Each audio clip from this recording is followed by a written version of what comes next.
Welcome to the Gallery of Dayak Iban Folklore.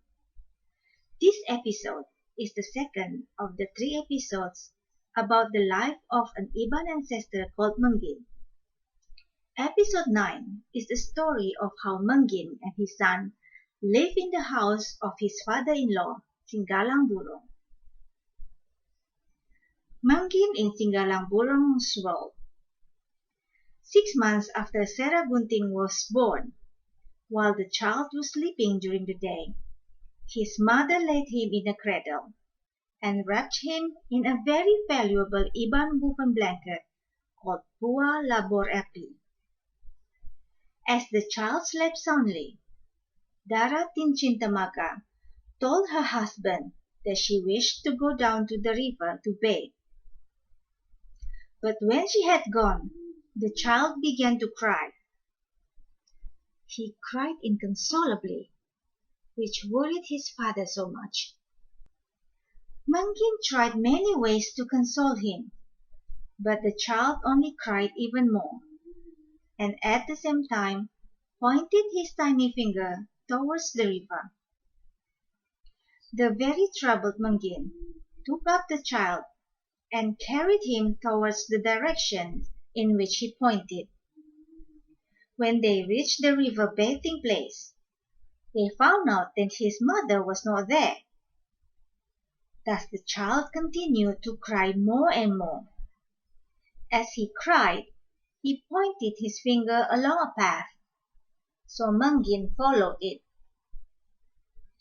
They walked until dusk overtook them, so they were compelled to spend the night in the open. Next morning, they started again, following the direction that the child indicated. The second night, Menggin and his son slept in the open once more. Early on the third day, they reached the shore of a huge lake, which troubled Menggin even more. He did not know how they could cross it without a boat. While thinking of what to do, he went down to the lake to test its depth. He was surprised to find that it was very shallow. Therefore, he took his son in his arms and walked through it. As soon as they reached the other side of the lake, the weeping child still pointed his finger down a path. Menggin walked on, following his son's directions. Finally, they came across a very fine white road. After some time, the road led them to a landing place where they saw many people taking baths.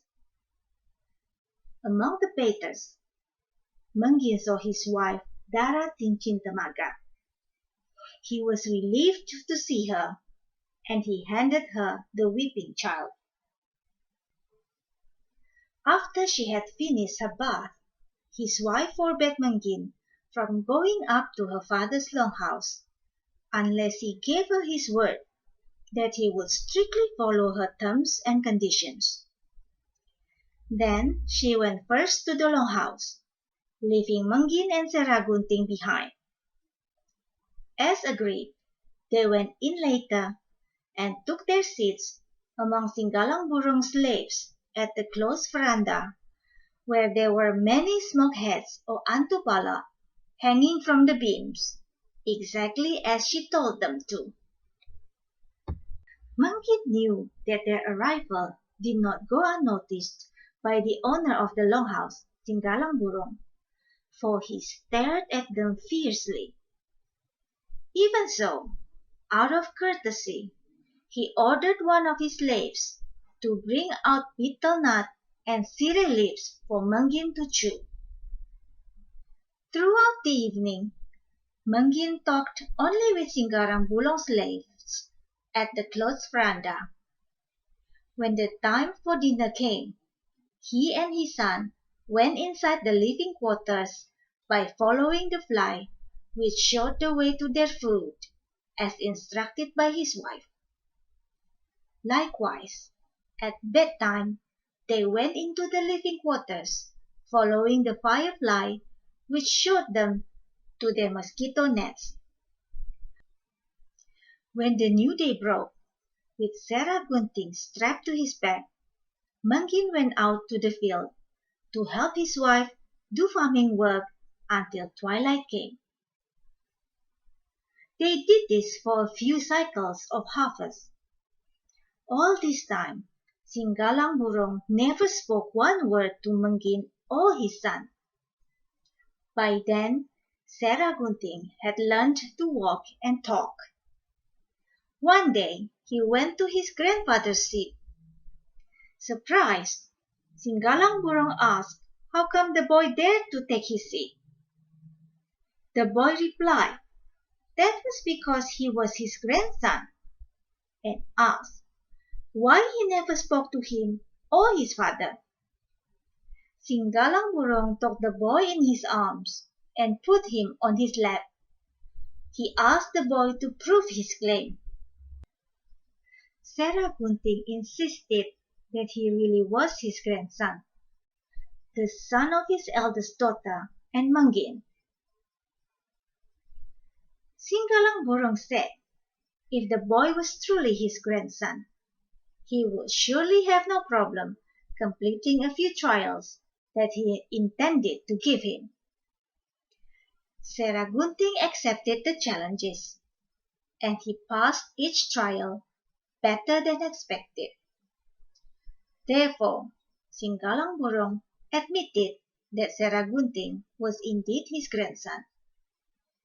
From that day onward, they could talk to each other as grandson and grandfather. Unfortunately, some days later, a cannon was heard firing, marking the arrival of Ketupong, who was returning from a trading expedition overseas.